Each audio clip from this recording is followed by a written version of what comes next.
Today I want to talk about being alone while drawing Baymax because I want to draw Baymax, and this is pretty simple. So if you want, you can draw along with me. Alright, we can both learn, or however many people are watching this, learn how to draw Baymax together. And I'm cheating a little bit by using this tool, but come on, just makes life easier. If it's gonna make life easier, why shouldn't I use it, right? So basically, being alone, to me, it's addicting. I've been feeling alone ever since I was little, mainly because I didn't know how to interact with people. So I kept to myself, and there was nothing wrong with that.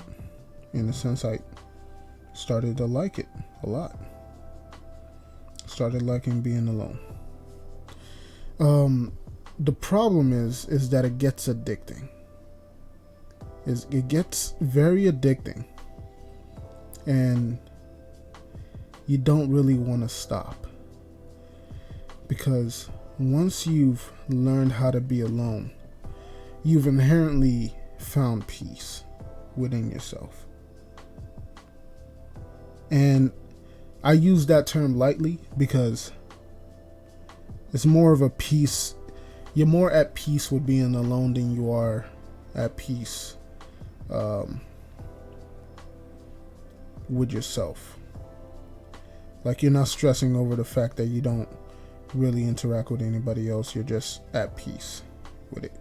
So you're not at peace with yourself. You're just at peace with the fact that you're alone, which isn't bad either. But at the end of the day, too much of one thing can be toxic. You can always, there's sometimes too much of one thing is too much, which is why sometimes you have to stop.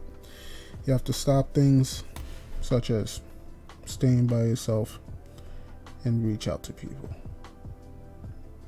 Because if you don't reach out to people,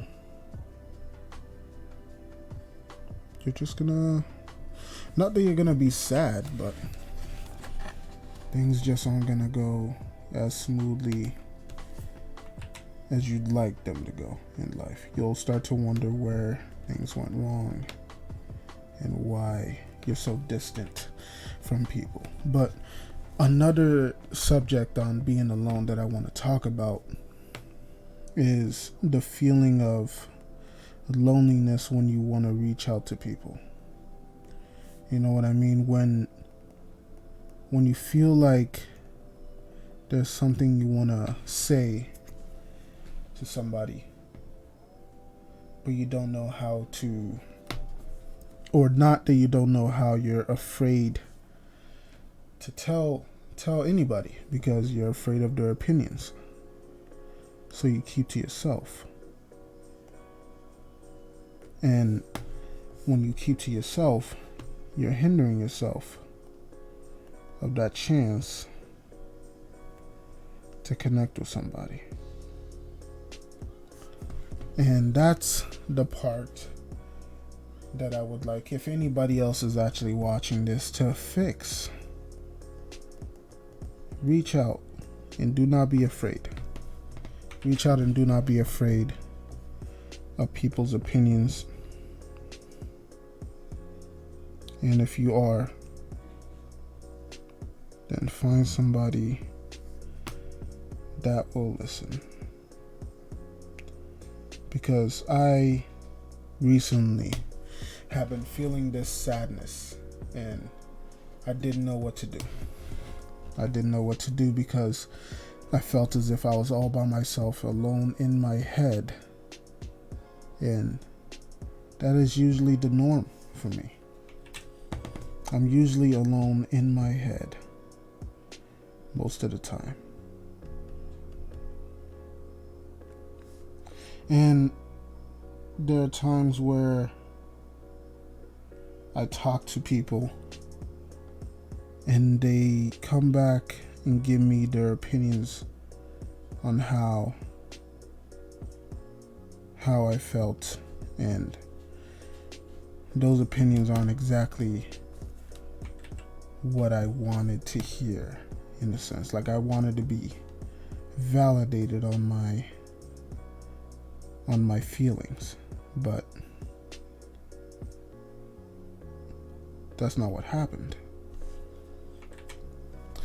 So I tend to stay away because I don't want to be judged. I didn't want to be judged for my feelings on certain topics, just in case they were dumb. But you shouldn't do that. You shouldn't run away from people's opinions just because you don't want to be judged. Especially when you're feeling a way that could be detrimental to your well-being. The one thing I know is that if I didn't reach out, I don't know if anything would have happened because I can't tell the future, but I know my mind would have taken over in places that I don't like. So if you have an opportunity, if you have a chance to talk to somebody, then do it. Don't feel like they're gonna judge you just because you feel like your feelings are not valid. Because the world needs everybody. At least that's how I feel. Thank you for listening.